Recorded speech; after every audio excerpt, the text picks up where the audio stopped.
നിങ്ങളുടെ ഫേവറേറ്റ് സീരിയലുകൾ ടിവിയിൽ വരുന്നതിന് മുൻപേ സൺ നെക്സ്റ്റ് ആപ്പിൽ കാണാം. ഇനി എല്ലാവർക്കും മുൻപേ കാണൂ. ഇപ്പോൾ തന്നെ സൺ നെക്സ്റ്റ് ആപ്പ് ഡൗൺലോഡ് ചെയ്ത് സബ്സ്ക്രൈബ് ചെയ്യൂ.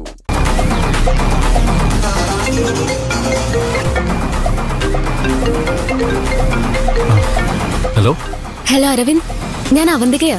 പറയോ അവന്തിക. അരവിന്ദിന്റെ കൂടെ മുക്ത ഉണ്ടോ? മുക്തയോ? ഇല്ല, അവൾ ഹോസ്റ്റലിലുണ്ടാവും. ഞാൻ ഹോസ്റ്റലിൽ നിന്നാ വിളിക്കുന്നത്. അവൾ ഇതുവരെ എത്തിയിട്ടില്ല. അവളുടെ നമ്പറിലേക്ക് വിളിച്ചപ്പോ ഫോൺ സ്വിച്ച് ഓഫ്. അവൾ ഇതവിടെ പോയി. ഇങ്ങതാ, ഞാൻ സംസാരിക്കാം. അരവിന്ദ്, ഞാൻ ഡയാനയാ. മുക്ത വരാത്തതുകൊണ്ട് ഭൂമിക മേഡം നല്ല ചൂടിലാ. കുറച്ച് സമയം കൂടി നോക്കും. അതിനുള്ളിൽ അവള് ഹോസ്റ്റലിൽ എത്തിയില്ലെങ്കിൽ അവളുടെ മമ്മിയെ വിളിച്ച് അറിയിക്കുന്ന മാഡം പറയുന്നേ. ആന്റി അറിഞ്ഞ പ്രശ്നോ? അരവിന്ദ്, എങ്ങനെയെങ്കിലും അവളെ കണ്ടുപിടിക്കണം. ഭൂമിക മാഡം ആന്റിയെ വിളിച്ച് അറിയിച്ച ആന്റി അപ്പൊ തന്നെ പോലീസിനെ ഇൻഫോം ചെയ്യും. ആന്റി ഇവിടെ വരികയും ചെയ്യും. മൊത്തം പ്രശ്നമാവും.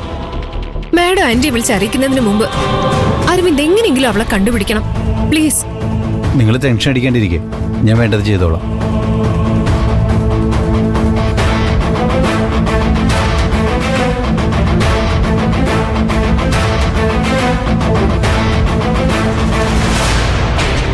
കമ്പനിയിലാണെങ്കിൽ അർജന്റ് ജോലികളൊന്നുമില്ല.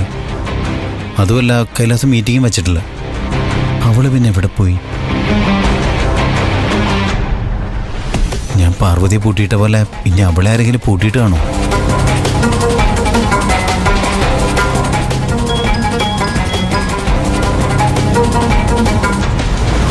ഹലോ അരവിന്ദ് സാർ, മുക്ത കമ്പനിയിലുണ്ടോ അതോ പോയോ? പോയല്ലോ. മാഡം പതുപോലെ 5:30 ഇവിടുന്ന് പോയതാ. നിങ്ങളൊരു ഊഹം വെച്ച് പറയുന്നതാണോ അതോ മുക്ത പോകുന്നത് നിങ്ങൾ കണ്ടോ? മുക്ത മാഡം കാറിൽ കയറി പോകുന്നത് ഞാൻ കണ്ടാണ് സാർ. ശരി.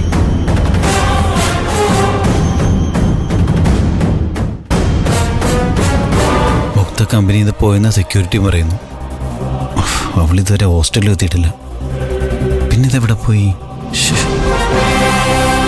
മുക്ത ഹോസ്റ്റലിലെത്തില്ലെന്ന് വാർഡൻ ആൻറ്റിയെ വിളിച്ച് പറഞ്ഞാൽ മൊത്തം പ്രശ്നമാവുമല്ലോ.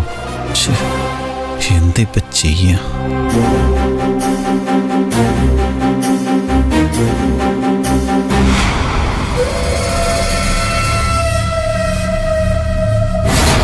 ഹലോ ഭൂമിക മാഡം, എന്തൊക്കെയുണ്ട് വിശേഷം? സുഖമാണോ? ഇതാരാ സംസാരിക്കുന്നത്? ഞാനാ മാഡം, അരവിന്ദ്, മുക്തയുടെ ഫിയാൻസി. ആ, മനസ്സിലായി. പറയൂ അരവിന്ദ്, എന്താ വിളിച്ചത്? അല്ല, വിശേഷമൊന്നുമില്ല മാഡം. ജസ്റ്റ് ഒരു ഫാന്റസി കോൾ. മാഡത്തിന്റെ സുഖവിവരങ്ങളൊക്കെ ഒന്ന് അറിയാലോ എന്ന് വിചാരിച്ച് വിളിച്ചതാ. സുഖാണോന്ന് ചോദിച്ചാ അല്ലെന്ന് ഞാൻ പറയൂ. ഇതുപോലൊരു സ്ഥാപനം നടത്തിക്കൊണ്ടു പോകുന്നതിന്റെ തലവേദന നന്നായിട്ടുണ്ട്. എന്തു പറ്റി മാഡം? ഇതൊരു ലേഡീസ് ഹോസ്റ്റൽ അല്ലേ, അതുകൊണ്ട് തന്നെ ഞാൻ ചില റൂൾസ് വെച്ചിട്ടുണ്ട്. ഇവിടെ താമസിക്കുന്ന എല്ലാവരും ആ റൂൾസ് പാലിക്കണമെന്ന് എനിക്ക് നിർബന്ധമുണ്ട്. അതാവശ്യമാണല്ലോ മാഡം. ആരെങ്കിലും എന്തെങ്കിലും അബദ്ധം കാണിച്ചാൽ മാഡം അല്ലേ സമാധാനം പറയേണ്ടി വരിക? ഇവിടെ താമസിക്കുന്ന എല്ലാ പെൺകുട്ടികളും ഇവിടുത്തെ റൂൾസ് കൃത്യമായി പാലിക്കാറുണ്ട്, ഒരാൾ ഒഴികെ. അല്ല, അതാരാ മാഡം? അരവിന്ദിന്റെ വുഡ്ബി തന്നെ, മുക്ത. 9 മണിക്കുള്ളിൽ എല്ലാവരും ഇവിടെ എത്തിയിരിക്കണമെന്നാണ് ഈ ഹോസ്റ്റലിന്റെ നിയമം. 9 മണിയാകാൻ പോകുന്നു. മുക്ത മാത്രം ഇതുവരെ എത്തിയിട്ടില്ല. സത്യം പറഞ്ഞാൽ അത് പറയാൻ വേണ്ടി തന്നെയാ ഞാൻ മാഡത്തിനെ വിളിച്ചത്. കഴിഞ്ഞ വർഷത്തെ അക്കൗണ്ട് ചെക്ക് ചെയ്തപ്പോഴേ അവൾ ചില തെറ്റുകൾ കണ്ടുപിടിച്ചു. അതെന്നോട് ചോദിച്ച് ക്ലിയർ ചെയ്യാൻ വേണ്ടി മുക്ത എൻ്റെ അടുത്ത് വന്നിരിക്കുക. ഞങ്ങൾ അതിൻ്റെ ഡിസ്കഷനിലാണ്. അതാ അവൾ വരാൻ വൈകുന്നത്. 9 മണിക്കുള്ളിൽ ഹോസ്റ്റലിൽ എത്തിയില്ലെങ്കിൽ മാഡം വഴക്ക് പറയുമെന്ന് പറഞ്ഞ് അവൾ തിരിച്ചു വരാൻ വേണ്ടി തിടുക്കം കാണിക്കുമോ? നാളെ മുതൽ ഞാനൊരു ബിസിനസ് ടൂറിലായിരിക്കും. അതുകൊണ്ട് ഇത് ഇന്ന് തന്നെ തീർക്കുകയും വേണം. എത്ര ലേറ്റ് ആയാലും ഈ ജോലി കഴിഞ്ഞ ഉടനെ ഞാൻ തന്നെ മുക്തി അവിടെ കൊണ്ടാക്കിക്കോളാം. മാഡത്തോട് പെർമിഷൻ ചോദിക്കാൻ അവൾക്കൊരു ധൈര്യമില്ലാത്തതുകൊണ്ടാണ് ഞാൻ മാഡത്തിനെ വിളിച്ചത്. ഒരാൾക്ക് മാത്രമായിട്ട് ഹോസ്റ്റലിന്റെ നിയമം മാറ്റാനോ ഇളവ് അനുവദിക്കാനോ എനിക്ക് കഴിയില്ല.